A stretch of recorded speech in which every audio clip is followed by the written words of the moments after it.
Y terminamos con el monitoreo fetal. Ya está. ¿Para qué sirve el monitoreo fetal, doctores? Para diagnosticar a las gestaciones que están en riesgo de hacer hipoxia fetal. Para saber el bienestar del feto, si está o no en hipoxia. Entonces tenemos el monitoreo antes del trabajo de parto, durante el trabajo de parto y en el posparto. Este es del pediatra, ¿no? El Apgar. El análisis de gases arteriales del cordón umbilical. Eso es en el posparto.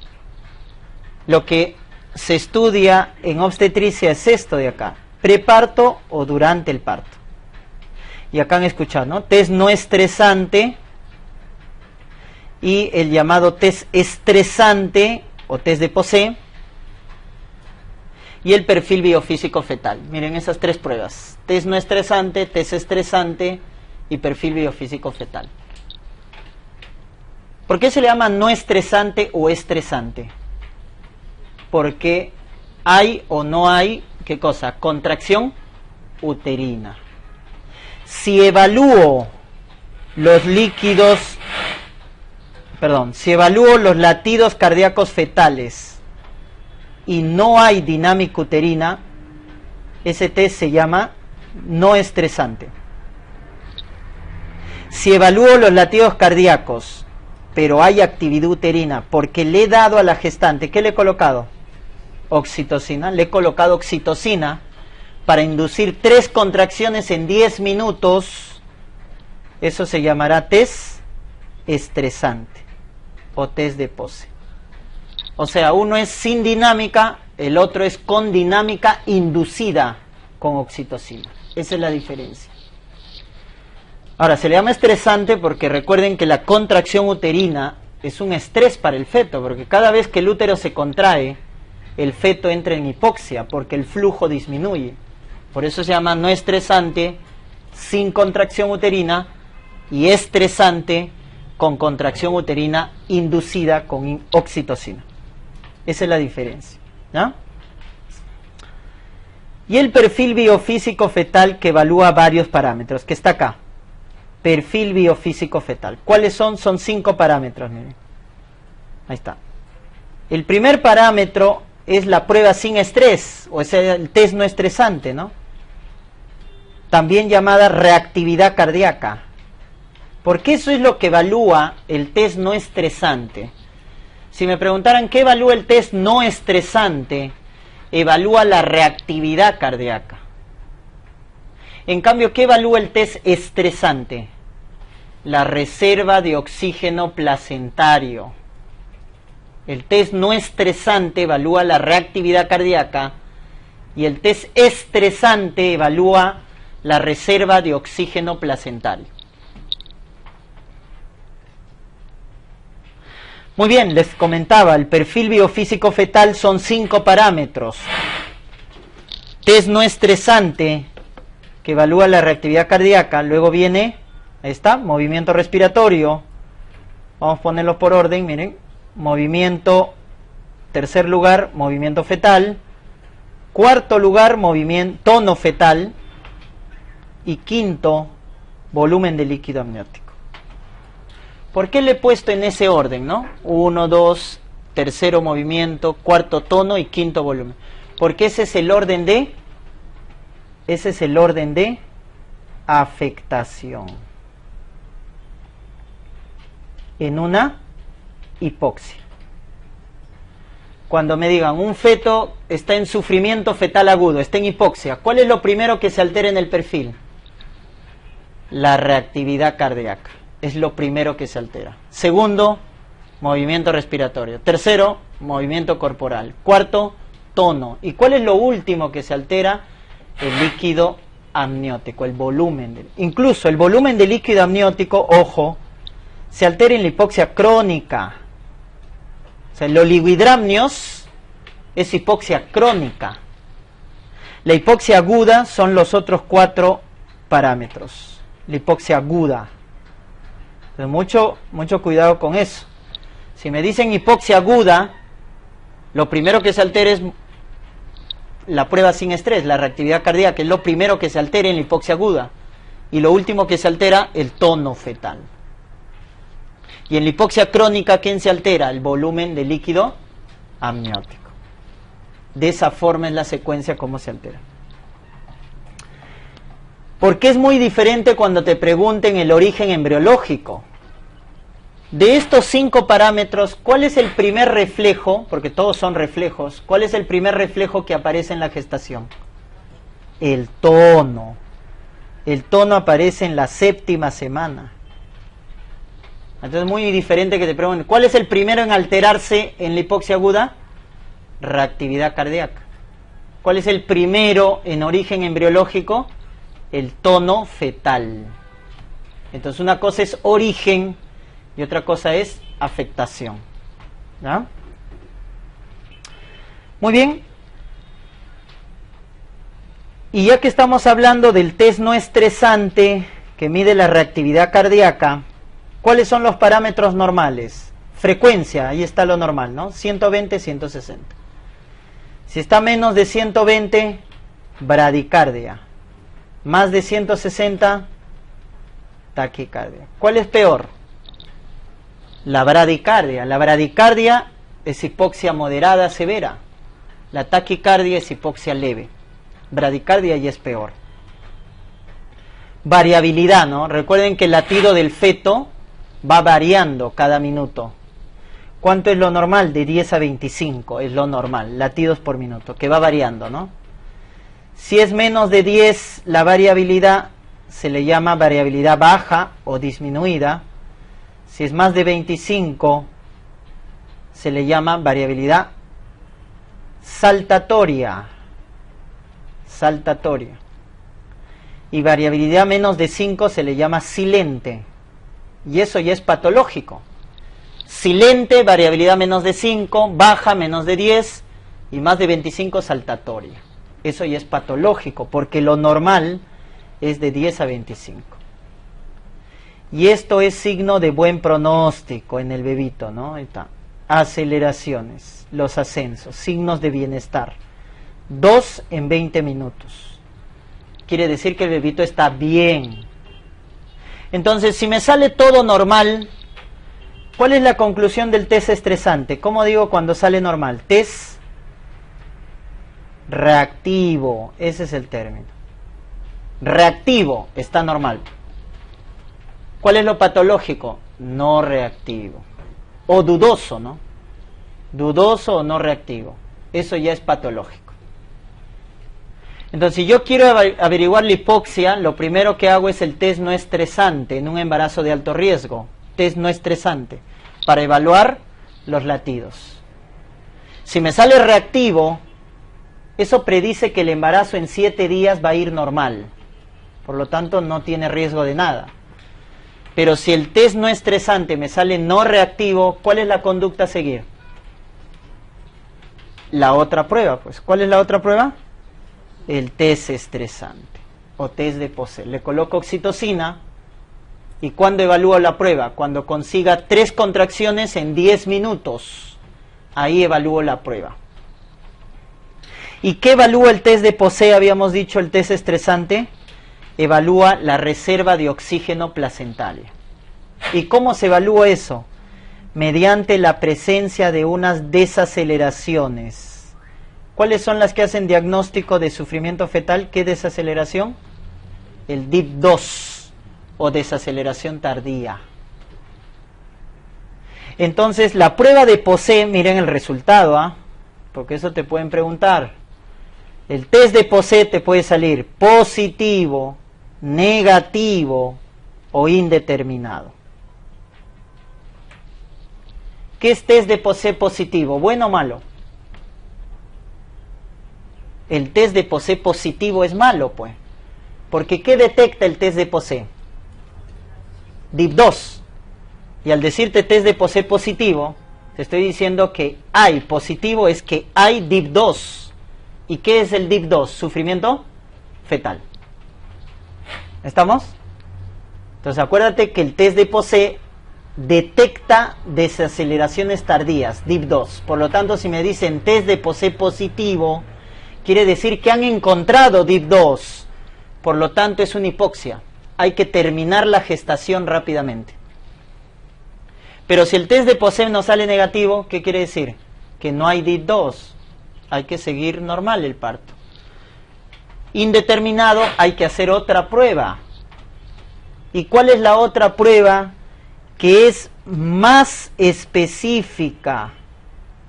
Porque estas pruebas, no estresantes, son sensibles.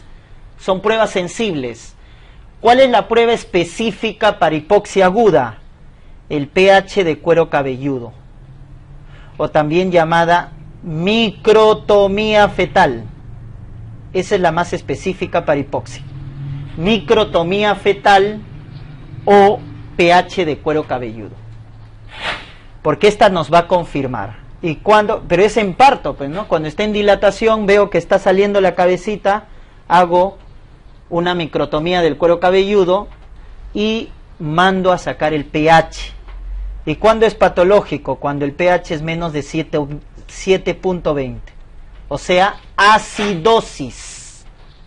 Acidosis es lo que nos va a indicar la microtomía del cuero cabelludo. ¿Estamos? Y esa es la prueba específica para el diagnóstico de hipoxia. Entonces van dando cuenta que el objetivo de estas pruebas es determinar el grado de hipoxia, ¿no? Por eso que te van a preguntar estas desaceleraciones, ¿ah? El DIP1, DIP2 y DIP3. Acá les he puesto en gráfico porque hay preguntas también que nos mencionan con respecto a la contracción. Pues miren, el DIP1 es la llamada desaceleración precoz. Estos son los DIPs. DIP1 precoz, DIP2 tardío, DIP3 variable. Ya está. Entonces miren la desaceleración 1, entiéndanla, mira. Miren, contracción y frecuencia cardíaca. Contracción abajo, frecuencia cardíaca arriba. Miren, el útero se contrae, miren, ahí está la onda de contracción, miren, llega al acme, que es la punta más, la intensidad más alta. La contracción llega a su punto máximo, y miren qué pasa con la frecuencia. Cae. O sea, la contracción llega a su punto máximo y la frecuencia cae. ¿Cómo se llama esta imagen? Imagen en espejo. Ya está, te pueden preguntar así. ¿Quién da la imagen en espejo? Contracción máxima, cae la frecuencia. El DIP1, desaceleración precoz. ¿Qué traduce el DIP precoz? Esto de acá. Compresión cefálica, compresión de la cabeza. Y esto es fisiológico. Porque ¿dónde se comprime la cabeza?